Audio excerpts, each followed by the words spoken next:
करेंगे। लेकिन इस बीच अगले रिजल्ट की तरफ बढ़ते हैं और समय भी हो रहा है पंकज जी का, तो पंकज जी से फटाफट समझने की कोशिश करते हैं जेनेसार टेक को लेकर के। सर, जेनेसार टेक क्या टिप्पणी रहेगी? यहाँ पर समस्याएं लगातार बनी हुई हैं आईटी क्षेत्र को लेकर के। 3.4% हालांकि कंपनी का मुनाफा जो है वो पिछले तिमाही के मुकाबले बढ़ता हुआ दिखाई दिया है। रेवेन्यू में भी 2% के आसपास की ग्रोथ देखने को मिली है। हालांकि एबिटा में थोड़ा सा दबाव यहाँ पर ज़रूर आता हुआ दिखाई दिया है। लेकिन सर अभी क्या करना, कुछ कोई गुंजाइश है? 3% के आसपास की गिरावट। सर बहुत लोग बुलिश हो रहे थे, मुझे भी लग रहा था आईटी में रिकवरी आनी चाहिए, वो आई नहीं, ना रिजल्ट रिफ्लेक्ट कर रहे हैं ना सेंटिमेंट।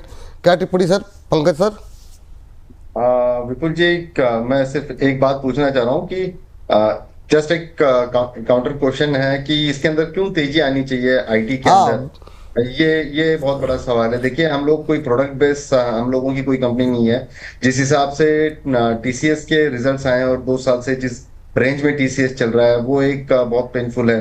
इन्फोसिस हो गया, टीसीएस हो गया, एक विप्रो के अगर एक रिजल्ट छोड़ देते हैं तो ओवरऑल सारी टेक्नोलॉजी के शेयर्स के अंदर हम लोगों को काफी काफी मार हम लोगों ने सही सही है। यहाँ पे होता क्या है सर कि हम लोग है ना नैस्डैक को देखकर इंडियन आईटीज के अंदर हम लोग काम करने की कोशिश करते हैं। बेसिकली हम लोग सर्विसेज का काम करते हैं और वो लोग जो है वो प्रोडक्ट बेस्ड कंपनीज हैं। चाहे वो आप ना हम तो चिप्स बनाते हैं ना कोई प्रोडक्ट बनाते हैं।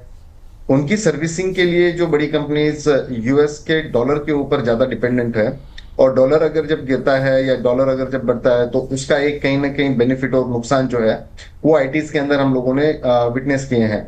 सबसे बड़ी डिसअपॉइंटमेंट मुझे टीसीएस के रिजल्ट्स से ज्यादा उनकी कमेंट्री से हुई है, तो जिसके चलते आईटी आने वाले समय में प्रेशर में रह सकता है। आईटी का सीधा इम्पैक्ट जो है वो निफ्टी के ऊपर होता है, तो निफ्टी को बढ़ने के लिए जो है उतना बार्गेनिंग पावर नहीं होता है मेरे ख्याल से। मिड कैप आईटी के अंदर कुछ चुनिंदा स्टॉक्स है, जैसे हम लोगों ने अभी डिस्कस किया, डिक्सॉन जैसे स्टॉक है या परसिस्टेंस जैसी कंपनी है, वहां पे पैसा लगाना ज्यादा उचित रहेगा। जेंसार के अंदर अभी एक फ्रेश ब्रेकडाउन दिख रहा है विपुल जी।